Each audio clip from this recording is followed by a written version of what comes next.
Hello everyone. सो आज मैं एक न्यू सीरीज करूंगा इंटीग्रेशन का।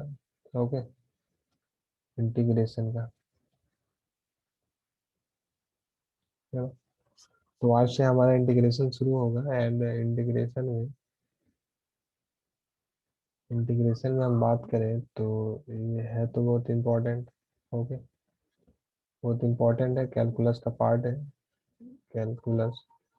और आपको आगे जो अगर पढ़ोगे, आगे पढ़ेंगे तो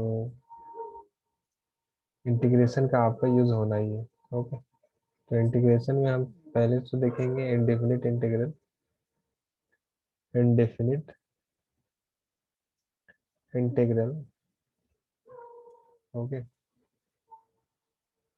उसके बाद हम लोग देखेंगे डेफिनिट इंटीग्रल।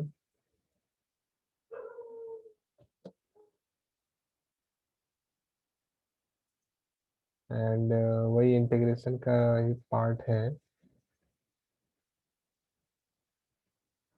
हमारा area of bounded reason. Okay, bounded reason.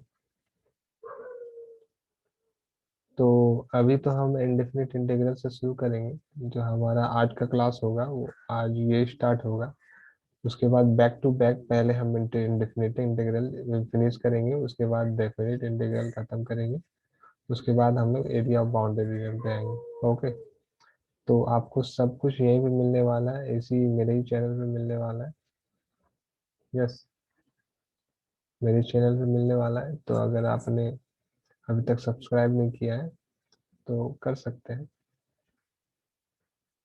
खैर मैं बोलता नहीं, लेकिन अगर आप वीडियो देखना चाहते हैं तो आप फ्री का लेक्चर्स यहाँ से देख सकते हैं। ओके, तो हमारा कैसा चलेगा, अभी मैं इंडेफिनिट इंटीग्रल शुरू करूंगा एंड उसके बाद फिर मैं डेफिनेट इंटीग्रल कराऊंगा, फिर एरिया बाउंड्री रीजन कराऊंगा। मतलब बैक टू बैक ये हमारा चलेगा। आप मेरे प्लेलिस्ट में जाके देखे होंगे तो पहले मैंने ये पढ़ाया, उसके बाद सी पढ़ा दिया, उसके बाद डी पढ़ा दिया। ओके, ऐसे चलता है। लेकिन अभी का जो प्रोग्राम है, क्योंकि ये एक दूसरे से रिलेटेड है ना, ये सारे एक दूसरे से रिलेटेड है। तो इसलिए जैसे कि मैं अगर परमुटेशन पढ़ाऊंगा,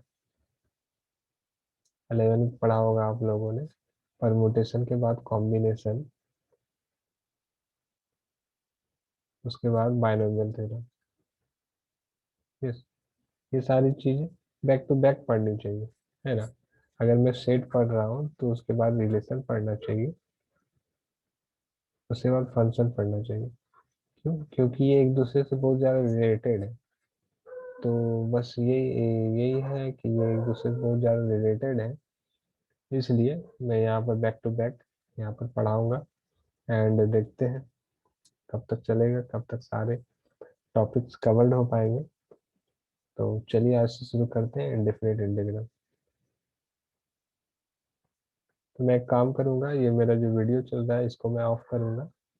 उसके बाद जो वीडियो का लास्ट जो होगा, लास्ट में कोशिश करूंगा कि मैं फिर से ऑन करूं वीडियो और आपसे बातें करके फिर वीडियो को एंड करूंगा मैं। ओके, तो चलिए सबसे पहले मैं वीडियो को ऑफ करता हूँ।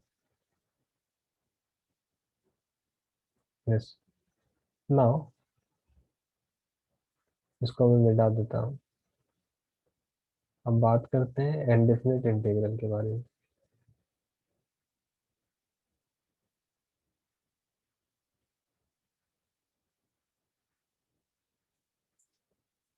ओके, अगर आपको ऐसे सही और लगता है कि नहीं, मैं वीडियो हमेशा फुल वीडियो में रहना चाहिए, मेरा जो फेस कैम है वो फुल वीडियो में रहना चाहिए, तो उसके लिए या फिर ये वाला सही है, मुझे लगता है कि ये वाला सही है ना। आप लोग व्हाइट बोर्ड पर ध्यान रखेंगे और कहीं कोई दिक्कत होता है तो आप कमेंट में बता सकते हैं। चलिए, तो इंडेफिनिट इंटीग्रल देखिए। इंडेफिनिट इंटीग्रल सबसे शुरू करने से पहले इंटीग्रल्स, ओके, सबसे पहले हमें जानना है प्रिमिटिव क्या होता है, और इसी को हम लोग बोलते हैं एंटी डेरिवेटिव। एंटी डेरिवेटिव भी बोलते हैं इसको। ओके। और इसी को हम लोग क्या बोलते हैं, इंटेग्रल। इंटेग्रल। तो ये क्या चीज़ है यार, प्रिमिटिव, एंटी डेरिवेटिव, इंटीग्रल। देखिए हमारे पास कोई फंक्शन है फाई एक्स, है ना। इसको अगर हम प्रिमिटिव तब बोलेंगे जब हमारे पास कोई फंक्शन है एफ एक्स, एंड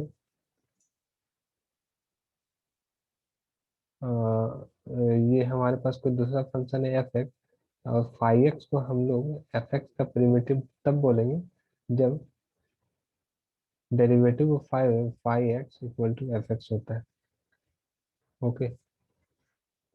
ऐसा होगा तब हम बोलेंगे कि फाई एक्स जो है वो प्रिमिटिव है एफ एक्स का। फाई एक्स जो है वो एंटी डेरिवेटिव है एफ एक्स का। फाई एक्स जो है वो इंटीग्रल है एफ एक्स का। क्या बोला मैंने, अगर हमारे पास कोई फंक्शन है फाई एक्स, उसको हम लोग एफ एक्स का प्रिमिटिव तब बोलेंगे जब हमारा फाई एक्स को डिफ्रेंशिएट करने पर हमारा एफ एक्स आता होगा। ओके। तो क्या करता हूँ मैं, इसको मैं लिख देता हूँ। मैंने क्या बोला, हमारे पास कोई फंक्शन है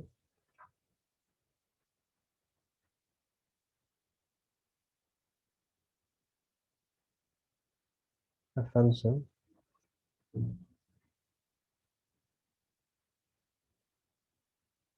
phi x is called, hello, yes, okay, a function f(x) is called a primitive,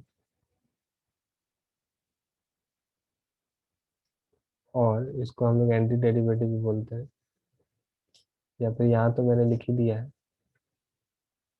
is called primitive of a function f(x) if phi dash x equal to derivative of phi x is equal to f(x). Okay. अब जैसे कि हमारे पास क्या है, example के तौर पर अगर हम देखें तो x⁴n+1 बाय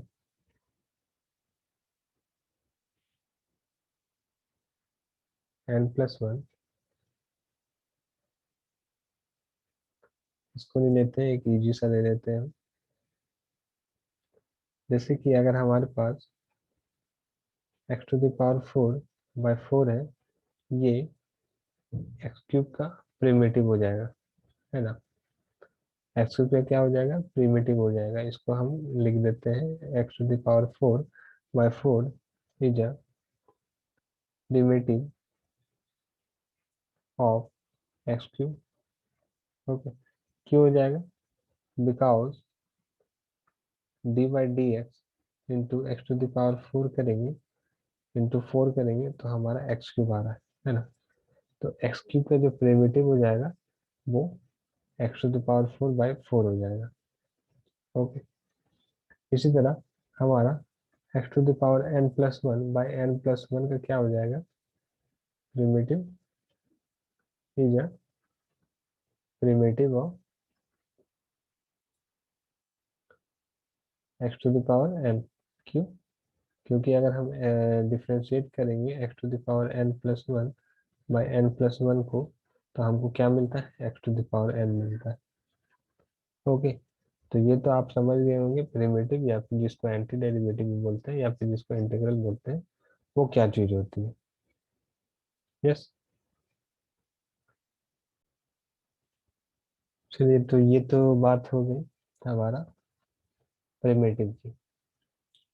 अब इसका आपको नोट्स बनाते चलना है ना। नोट्स आपको बनाते चलना है। नोट करते चलना है, बाद में आपको रिवीजन के लिए आसानी होगी। एंड या फिर आप इसको स्क्रीन शॉट भी ले सकते हैं। चलिए इसको मैं मिटा देता हूँ, वीडियो पॉज करके आप लिख भी सकते हैं। ओके। नाउ अब देखते हैं कि जैसे कि फाइव एक्स है हमारे पास। फाइव एक्स क्या है? एफ एक्स का प्रिमिटिव है ना। एंड और हमारे पास सी एक कांस्टेंट है, constant equal to C. Okay. Then अगर हम देखेंगे तो डी बाई डी एक्स, अगर फाइव एक्स हमारा क्या है, एफ एक्स का प्रिमिटिव है, मीन्स फाइव एक्स को डिराइव करने पर, इसको डिफरेंशिएट करने पर, फाइव एक्स को हम लोग डिफरेंशिएट करेंगे। अगर हम लोग फाइव एक्स को डिफरेंशिएट करेंगे तो हमको क्या मिलेगा? एफ एक्स मिलेगा। ओके। नाउ हमारा एक कोई भी कांस्टेंट है सी। ओके। ना फाइव एक्स प्लस सी, अगर हम इसको भी डिफरेंशिएट करेंगे तो हमारे पास क्या आता है? फाइव डैश एक्स प्लस इसका तो जीरो हो जाएगा, है ना, equal to five dash x का क्या होता है? एफ एक्स है ना। डेरिवेटिव ऑफ फाइव एक्स का क्या हो जाएगा? एफ एक्स हो जाएगा, क्योंकि because of five dash x equal to f x, है ना, पिछले स्लाइड में हमने देखा था। तो मतलब यहाँ से मतलब कि एक बात हमको समझ में आई कि अगर फाइव एक्स हमारा is a primitive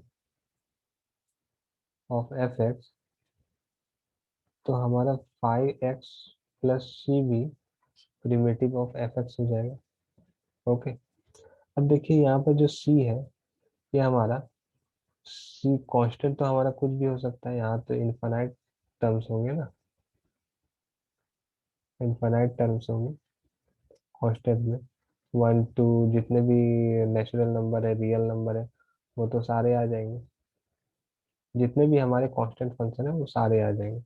okay. Means अगर मैं बात करूँ यहाँ पर, अगर x to the power four मैंने पिछले एग्जांपल में लिया था, x to the power four is a primitive of x cube है। एक्स क्यूब, ये वाला एग्जांपल मैंने बताया था।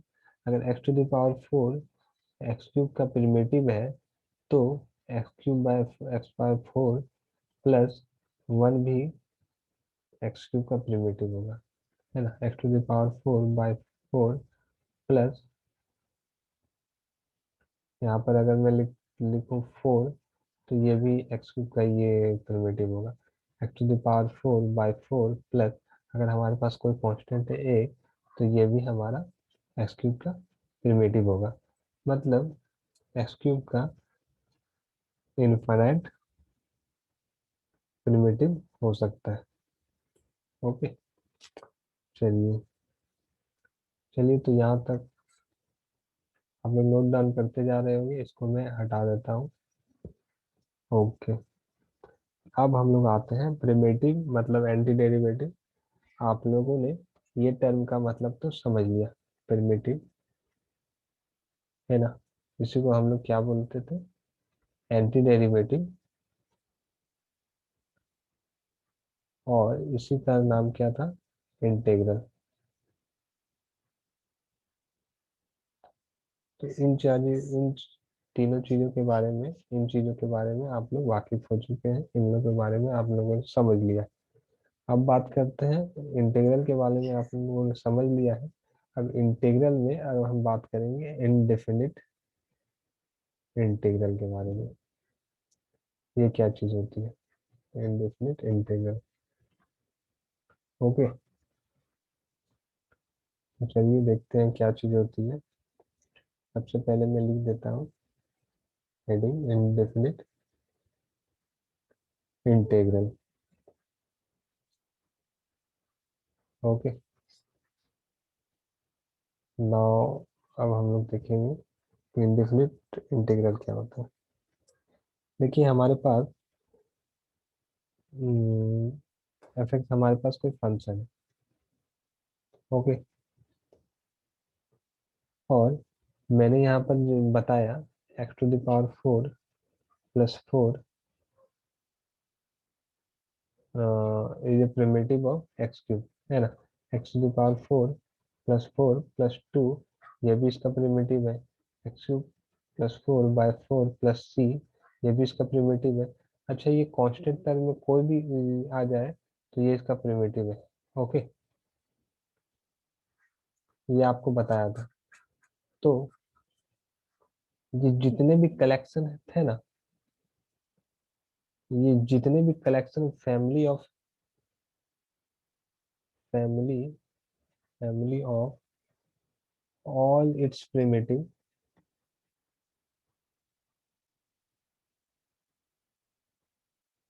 को हम लोग क्या बोलेंगे, अगर हमारे पास एफ एक्स कोई फंक्शन है और family of all its primitive जितने भी इसके प्रिमिटिव है, उसको हम लोग उसको हम लोग indefinite integral of f x बोलेंगे।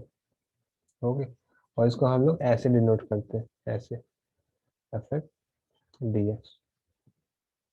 यस, ये ऐसे ऐसे किए ऐसे। ओके, बाद में अगर मैं आगे चलूंगा, आगे मैं बताते बताते आपको समझ में आएगा कैसे लिखना है, ऐसे फाइनल दिया। तो मैंने क्या बोला, अगर हमारे पास कोई फंक्शन है एफ एक्स, एक बार फिर से रिपीट कर देता हूँ, अगर हमारे पास कोई फंक्शन है एफ एक्स, तो इसके जितने भी प्रिमिटिव्स होंगे या फिर एंटी डेरिवेटिव्स होंगे, उन सब को हम लोग इंडेफिनिट इंटीग्रल बोलेंगे। इंडेफिनिट इंटीग्रल बोलेंगे। और indefinite integral of f x बोलेंगे। ओके, और इसको हम लोग कैसे डिनोट करते हैं, ये f x d x. Okay, तो एक्स का फंक्शन है तो with respect to d x हो जाएगा यहाँ पर। चलिए, तो मैं एक काम करता हूँ, इसको मैं आप ऐसे इसको लिख सकते हैं नोट करने के लिए, इंडेफिनिट इंटीग्रल। आप नोट करने के लिए कुछ ऐसा लिख सकते हैं कि अगर हमारे पास कोई फंक्शन है, यहाँ पर लेट लिख कर दीजिए, let f x be a function, then the family of all its primitive. All its primitive मतलब, प्रिमिटिव मतलब तो आप लोग समझ गए, एंटी डेरिवेटिव इंटीग्रल जो भी है प्रिमिटिव। और एंटी डेरिवेटिव लिख सकते हैं आप लोग, is called the indefinite integral.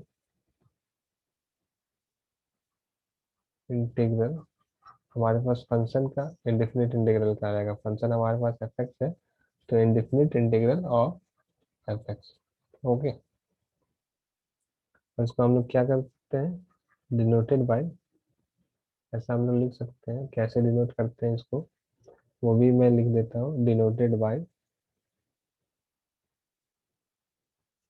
ये वैसे किए F x and D x. Okay, तो इसको आप नोट कर सकते हैं और नोट कर लीजिए, और स्क्रीनशॉट भी ले सकते हैं आप लोग। इसको मैं मिटा देता हूँ और हम लोग आगे चलते हैं। तो आगे चलने से पहले एक छोटा सा मैं आपको बता देता हूँ और एक चीज़ है, जैसे कि हमारे पास मैंने ये लिखा डी एक्स। ओके, तो इसको आप लोग क्या पढ़ेंगे, इसको आप लोग पढ़ेंगे indefinite integral of fx with respect to x. Okay, indefinite integral of function fx with respect to x, इसको मैं लिख भी देता हूँ। इसको आप ऐसे पढ़ेंगे, indefinite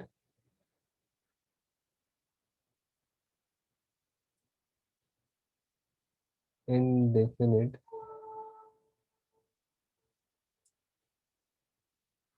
integral of fx with respect to x. Okay, चलिए तो मतलब कि अगर मैं अगर हमारे पास यहाँ पर पाई एक्स आता है, या फिर मैं फिर से लिखता हूँ यहाँ पर D by D x pi x plus हमारे पास एक कांस्टेंट ले लेते हैं इक्वल टू एफ एक्स आता है। ओके, तो implies and implies f x d x equal to pi x plus c. Okay, यहाँ पर इम्प्लाइज एंड इम्प्लाइज है, अगर ये इक्वल टू ये इम्प्लाई करेगा और ये इक्वल टू ये इम्प्लाई करेगा। ये तो आप लोग जानते हैं, ये सारी बेसिक चीजें हैं। तो वैसा हम लोग सीख सकते हैं। यहाँ पे देखिए, ये जो फाइव एक्स है ना, इसको हम लोग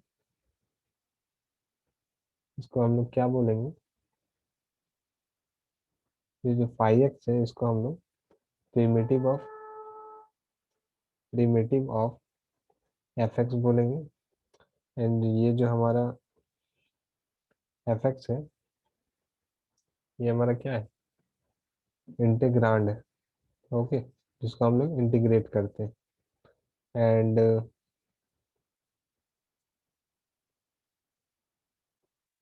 ये जो हमारा डी एक्स है इसको हम लोग एलिमेंट ऑफ इंटीग्रेशन भी बोलते हैं एंड डिफरेंशियल ऑफ एक्स भी बोलते हैं।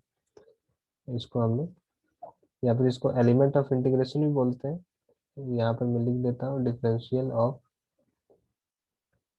एक्स। ओके, एंड ये जो हमारा सी है इसको हम लोग बोलते हैं कांस्टेंट ऑफ इंटीग्रेशन।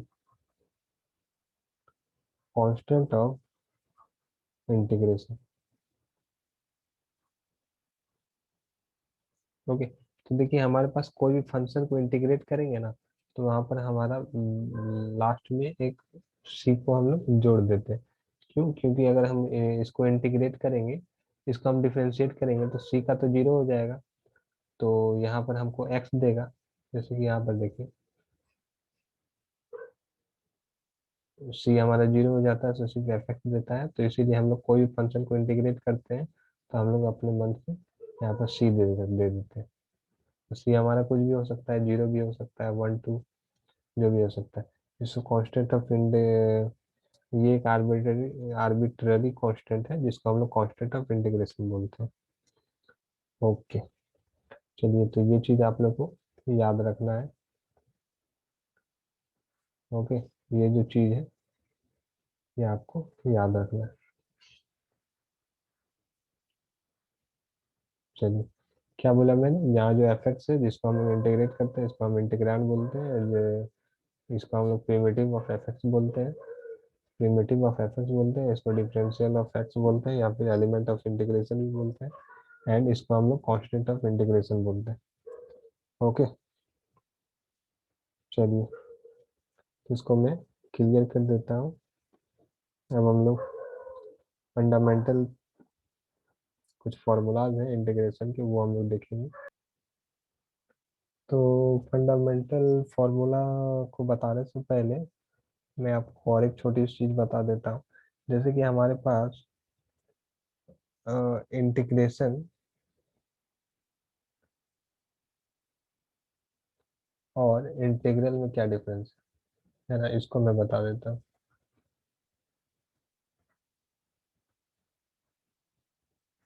देखिए, इंडेफिनिट इंटीग्रल के बारे में तो आप लोगों ने समझ लिया, मैंने प्रीवियस स्लाइड में बताया।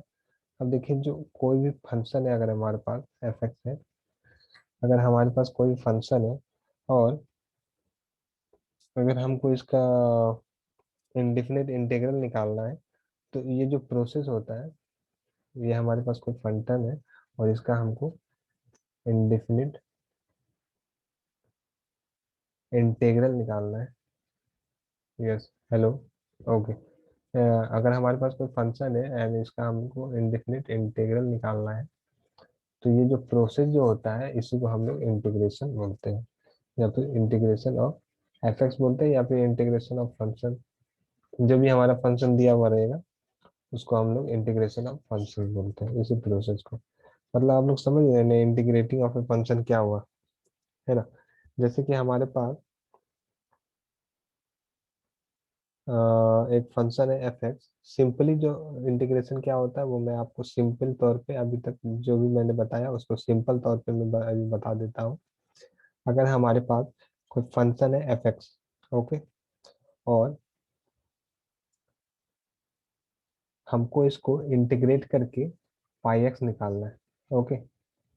अगर हमारे पास कोई फंक्शन है एफ एक्स और हमको इंटीग्रेट करके इंटीग्रल इसका इंटीग्रेट करके एफ एक्स निकाल रहे हैं, मतलब इसका मतलब यह ये हुआ कि डी इसको पाई पाई एक्स को डिराइव डिफरेंशिएट करके हमको एफ एक्स मिलेगा। बस इतना ही बात है। अगर हम इसको इंटीग्रेट करके फाई एक्स मिलता है तो हमको फाई एक्स को डिफरेंशिएट करके एफ एक्स मिलेगा, बस और कुछ नहीं। चलिए, चलिए ये सारी चीजें तो कुछ बेसिक चीजें थी। अब हम क्या करते हैं, ये तो जान गए कि क्या है हमारा इंटीग्रेशन, क्या है इनवर्स प्रोसेस ऑफ डिफरेंशिएशन है। सिंपली शॉर्ट में ये ऐसा बोल सकते हैं कि इंटीग्रेशन क्या है, इनवर्स प्रोसेस ऑफ डिफरेंशिएशन है, ओके।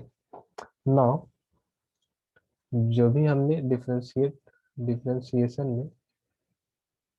डिफरेंशिएशन में जो भी हमने फॉर्मूला फॉर्मूला पढ़ा हुआ है, बस उसी के विपरीत है, उसी के उल्टा है ना। आपको बहुत मजा आएगा, ज्यादा आपको याद करने में परेशानी नहीं होगी अगर आप लोग फॉर्मूला को देखेंगे एक बार। बहुत ही इजी तरीके से मैं बता रहा हूँ, बस फॉर्मूला को थोड़ा सा उल्टा कर देना है। तो क्या है वो फॉर्मूले मैं देखता हूँ, यहाँ पर मैं लिख देता हूँ फंडामेंटल। बाद में कुछ और फॉर्मूले से यहाँ पर बाद में हम लोग देखेंगे और भी फॉर्मूला। यहाँ पर हम लोग देख लेते हैं कौन कौन से फॉर्मूला है जो कि डिफरेंशिएशन से डायरेक्ट, मतलब कि उसके उल्टा कर देने से आ जाएगा, ओके। नाउ सबसे पहले हम लोग ये तो जानते हैं कि d by D x f x phi x equal to f x अगर होता है, implies in implies f x को डी एक्स इंटीग्रेट करने पर हमको फाई एक्स प्लस सी मिलेगा। ये बात तो हम लोग समझ लिए, ओके। ये बात तो हम लोग समझ रहे हैं। बस इसी कॉन्सेप्ट से देखकर हमारा जो फॉर्मूला होगा वो इजी हो जाएगा, ओके। इसी कॉन्सेप्ट को देखकर हमारा जो फॉर्मूला होगा निकालेंगे वो हम लोग इजी, इंटीग्रेशन का जो फॉर्मूला निकलेगा वो हमारा इजी तरीके से निकल जाएगा। जैसे कि अगर हम लोग x to the power n plus one by n plus one को with respect to n differentiate करेंगे तो हमारा क्या हो जाएगा, x to the power n हो जाएगा, है ना। यहाँ पर देखिए, यहाँ पर जो डिनोमिनेटर में एन प्लस वन है ना, तो डिनोमिनेटर में हमारा नॉट इक्वल टू जीरो होना चाहिए, तो n not equal to minus one होना चाहिए, ओके। तो यहाँ पर एक कंडीशन रख देते हैं हम लोग, n not equal to minus one होना चाहिए, ओके। ये फॉर्मूला तो हम लोग जानते हैं, है ना। तो इम्प्लाइज हमारा x to the power n with respect to d x क्या हो जाएगा, ये हो जाएगा x to the power n plus one by n plus one plus c हो जाएगा, जहाँ पर एन हमारा क्या होगा, not equal to minus one होना चाहिए, ओके। तो बस ये फर्स्ट फॉर्मूला हमारा बस डिफरेंशिएशन के फॉर्मूले से निकल गया, बहुत ही इजी है, ओके। सेकेंड थिंग जो है, दूसरा जो हमारे पास है, हम लोग अगर d by D x log base e x equal to one by x हम लोग जानते हैं, ओके।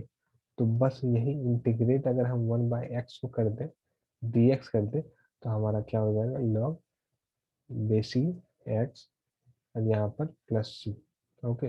ये हमारा लॉग एक्स तो हमारा नेगेटिव नहीं होना चाहिए, तो यहाँ पर हम लोग अगर नेगेटिव भी निकल जाएगा तो हमको यहाँ पर मॉड लगा के प्लस कर देना है, ओके। ये हमारे साथ पॉजिटिव मिलेगा, पॉजिटिव रहेगा, यहाँ पर मॉड है, ओके।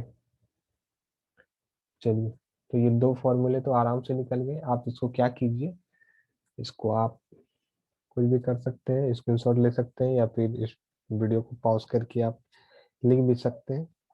चलिए इसको हटाते हैं एंड आगे के फॉर्मूले की तरफ चलते हैं।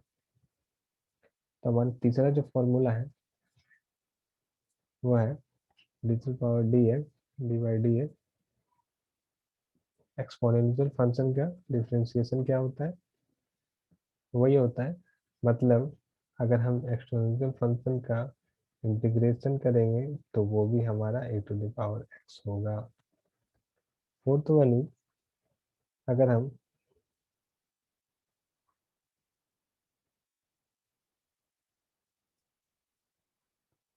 ए to the power x by log base a को अगर हम डिफरेंशिएट करें तो a to the power x होता है। यहाँ पर a to the power a हमारा ग्रेटर देन वन होना चाहिए and a not equal to one होना चाहिए। ओके, तो implies a to the power x d x करेंगे तो a to the power x by log